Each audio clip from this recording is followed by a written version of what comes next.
కేర్వెల్ food crack cream ముద్దు బిడ్డ. అన్నయ్య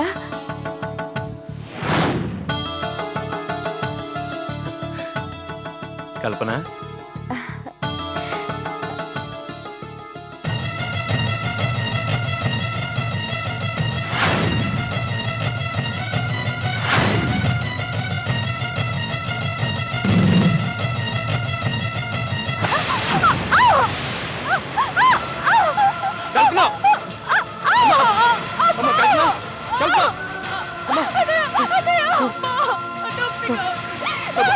కాసేపు ఉంచుకోమ్మా, నేను ఇప్పుడే డాక్టర్ ఫోన్ చేస్తాను. నీకేం కాదండి. కల్పన,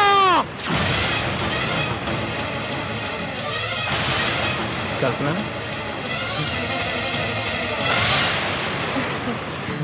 అన్నయ్య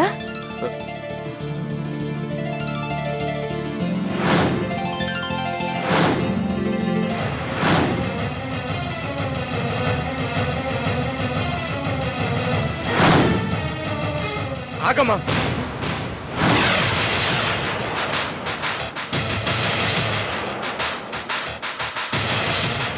అమ్మ కల్పన, ఏంటన్నయ్య?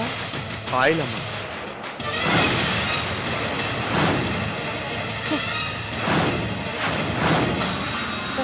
అవును, ఎలా పడింది? పడలేదమ్మా, కావాలని పోశారు. ఎలాగైతే ఏంటమ్మా, నువ్వు కాస్త జాగ్రత్తగా ఉండాలి. చూసుకుని నడుస్తూ ఉండు. వేణుగోపాల్ గారు, ఏంటి మీరు చెప్పేది? అవును లాయర్ గారు, ఆలోచనని ఆయుధంగా చేసుకుని శ్రమని పెట్టుబడిగా పెట్టి రాత్రి బవళ్ళు కష్టపడి డెవలప్ చేసిన కంపెనీ ఓ రాక్షసుడి చేతుల్లో చిక్కుకుంది.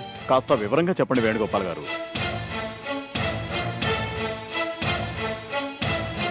నా కొడుకు భార్యకి బానిసైన మూర్ఖుడు, మామ కుటిల బుద్ధిని నమ్మిన వెర్రివాడు,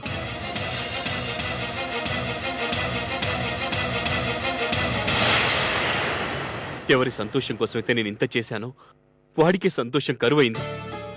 ఎవరి ఎదుగుదల చూసి నేను ఆనందించాలనుకున్నాను, వాడే ఇప్పుడు ఊబిలో కూరుకుపోయాడు. లాయర్గా, ఎలాగైనా ఈ ఆస్తి నా బిడ్డకి చెందాలి. ఆ భూపతిని కోర్టుకి ఈడ్చాలి. మీరే న్యాయం చెయ్యాలి. కల్పన ఇప్పుడు నా ఇంట్లో చాలా సంతోషంగా ఉంది. సంతోషం కలలు కంటున్నావా? ఇద్దరు కూడబలుకుని ప్రియురాల్ని ప్రిపేర్ చేసి మర్డర్లు ఎంత బాగా చేయొచ్చో ట్రైనింగ్ ఇచ్చి ఏమీ ఎరగనట్టుగా మాట్లాడితే నమ్మడానికి నేనేం పసిపిల్లండి కాదు. నా చెల్లెలకి ఏమైనా జరిగితే మాత్రం ఆడ మగ తేడా చూడను, ఒక్కొక్కరికి నిప్పు పెడతాను. క్యాష్ డ్రా చేసుకున్నావా? దీపక్, స్నేహితునని కష్టాల్లో ఉన్నానని అడగగానే ₹1,00,000 చెక్కిచ్చావు. కానీ కానీ ఆ చెక్కు ఏమైందంటే ఏమైందిరా చెప్పు. నువ్వు ఇచ్చిన చెక్ రిజెక్ట్ అయిందిరా. వాట్? చెక్ రిజెక్ట్ అయిందా? ఇంపాసిబుల్ రా. నేను చెప్పేది నిజం దీపక్. కంపెనీ అకౌంట్స్ అన్ని మీ మామగారి పేరు మీద ఉన్నాయంట. అందుకే నీ చెక్ కూడా క్యాన్సిల్ అయిందంట. అందుకే నీ సంతకం చూసి వెనక్కి పంపించారా. మర్చిపోయినవా?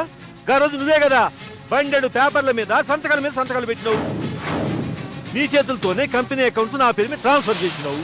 ఫుల్ పవర్స్ ఎండివే అని రాసిస్తువి. మావయ్య, ఇది టైం కాదు, ముందు డబ్బు ఇవ్వండి, మిగతా విషయాలు తర్వాత చూసుకున్నాం. ఏం దరుడు ఈ దబాయింపుడు? నాకు సమజవుతలే. అయినా ఎవరికి పడితే వాళ్ళకి పైసలు ఇయ్యనికి వీడేమైనా దానం చేసే దుకాణం పెట్టుకున్నానా ఏంటి? రమ్య, రమ్య, ఏంటండి, ఏమైంది? ఎందుకలా గట్టిగా అరుస్తున్నారు? పరవక్క, అసలు మీ నాన్న నన్ను ఏం చేద్దాం అనుకుంటున్నాడో ఈ రోజుతో తేలిపోవాలి. ఏమైందండి? ఏమైంది నానా? ఇప్పటికిప్పుడు ₹1,00,000 ఇవ్వమని నన్ను సతాయిస్తుండు. ఇప్పుడు నా తాను లేవు అన్నా అంతే, అమ్మరుగుడు ముందు పోతురాజు లెక్కన ఎగిరి పడుతుంది. ఏంటండి ఇది? అవును, డబ్బులు అడిగాను. ఎవరు డబ్బు? నా డబ్బులేగా. ₹1,00,000 ఇమ్మంటే ఇవ్వకపోగా నా ఫ్రెండ్ ముందు పరువు తీశాడు. తల దించుకునేలా చేశాడు తెలుసా? ఇందులో పరువు తీసిందేముందండి? మా నాన్నగారు చెప్పింది కూడా నిజమే కదా.